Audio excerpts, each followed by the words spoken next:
All right, ladies, we're gonna work on our season's greetings layout, which is number 6. And if you have this one, there's a few steps to do to that. So that's what we're gonna work on today. First thing, make sure you get all your paper cut, inked, and glued down.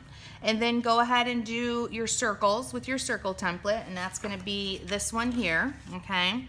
And your zig writer, that should be out because that's what you're gonna be drawing the lines with and the dots. Once you've got that done, we're gonna go ahead and put the pearl gilding polish on, which I've got out and open, and this is going to be pearl luster gilding polish. We're gonna put that on with the Tim Holtz templates, and it's going to be set number, let's see here, set number 39. And don't forget how we're making these little pockets and putting it on the ring. So here are all of my templates right now, which I'm obsessed with at the moment. And I think there's a few more that I'm missing, so I'm gonna get those. And with the little templates, we are making our own pocket with tape on the side using, you know, what comes in the package and then punching a hole in it. And then they just sit right in there perfectly, and then you add them to the ring. So this is great. If you guys, you know, are gonna invest in these, it's a great way to store them and always have the picture and know what's what. All right, but we're gonna pull out the circle one, which is this one here that we're gonna be using. And I'm gonna grab a scrap piece of paper because that's important. You know, I'm working at the store today on this demo, but if I was at home, I wouldn't wanna get it on my table. So, you know, make sure you lay something down. So let's start with the left-hand side here. I'm always gonna put a scrap piece of paper underneath it. I've got some gilding polish that's gonna go here and right around in here and then here. So let's take care of that first. I've got my sponge and my top off. I'm gonna load it up by rubbing it in there and then rubbing all of it off. So it's just a little bit that I'm actually putting on the sponge. This is like almost priming the sponge, getting the gilding polish on there. All right, there we go, that looks good. So I'm gonna place it, and my first one's gonna be up here. Now this template has variegated sizes, so I mean, if you want to have bigger and smaller sizes, make sure you place it so that you see them. I wasn't too concerned about it at this point, but I did kind of, you know, push it up a little. And then you're going to pat it down gently, okay? That's it for that one. I love this pearl gilding polish. It's just a simple, the coloring is very simple, and you could put it on anything. And it's just an accent, just another layer of design that you would be doing. All right, and then this one, we're turning sideways. We're gonna go overlapping. Make sure you're being random about this. See how I'm only doing sections of it? I'm not covering that full template. If you cover the full template, it doesn't have the same effect. So be a little bit of random about where you're sponging. And then my last one is gonna go here, on the right-hand side anyways, and then we'll do our left-hand side. Sponge it on, make sure you pick it up. And every time I make these, they always look a little bit different, so that's beautiful. A little bit of highlighting with not very much work. So I'm gonna move my scrap piece of paper now, and we're gonna do the other side. And I've got a little bit that we're gonna be doing here, some here on the circle, and then down at the bottom and the side. So I'm just gonna move my page a little closer to me. So we're gonna start off the page again. Load up my sponge, straight up and down, and oh my gosh, I hope it's not jiggling.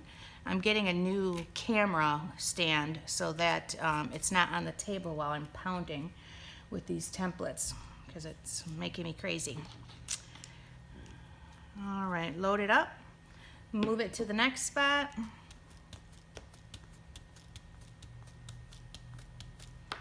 Sponge. And I got a little bit that I did around here too, so I'm just gonna put a couple. Backseat. Oh boy. Sorry about that. He's gonna be a stinker at the moment. Yeah, we got somebody coming in the store and he is just barking. Yes, I know, Bax. I know, I see. Okay, so that is it for the gilding polish here on this page. And then the other thing that we actually used was the Nuvo Ivory Seashell. And you're gonna see where it looks like on my page I put like pearls, and you can just use pearls in this spot if you have them, but it isn't what I used. I actually used the Nuvo. I really do like this, but you know, you gotta apply it, you know, in the right spots, in the right way. So when I did this, I went over top of wherever there was a circle, and I just kind of randomly filled in the circle here with the various size that it was.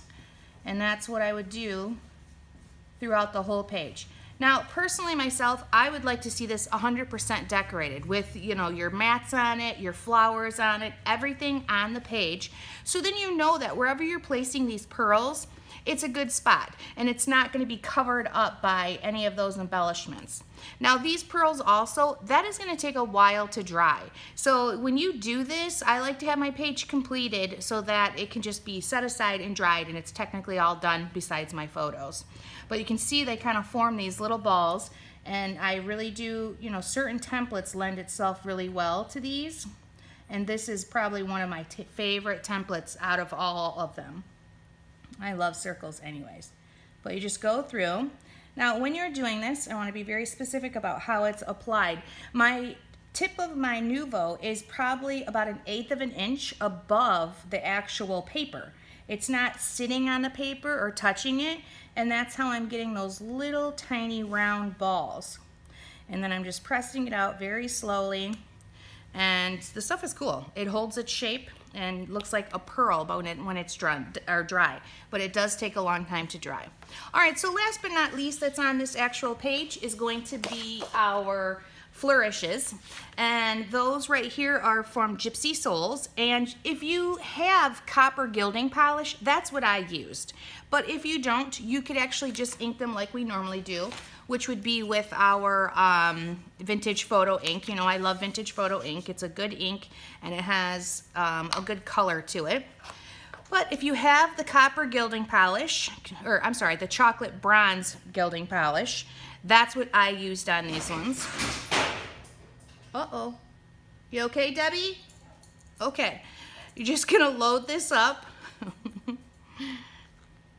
And with something like this, because it is so delicate, I like to leave it inside the chipboard piece. And this color is really nice. It actually loads up quickly, and you know, 1 coat with this stuff to 2 coats is plenty. You don't have to cover the whole thing, just cover wherever the flourishes are. And then you'll let that dry, which takes, you know, a minute. That's one of the things I really, really enjoy about these, is that I'm not waiting forever for my project because they dry fast. So load it up on there like this. And I'm not even gonna give them a second coat because I can tell that they look pretty good there. They're covered. Let me flatten that out though. And after this, we will just cut them out and put them on the page. All right, ladies, that's it.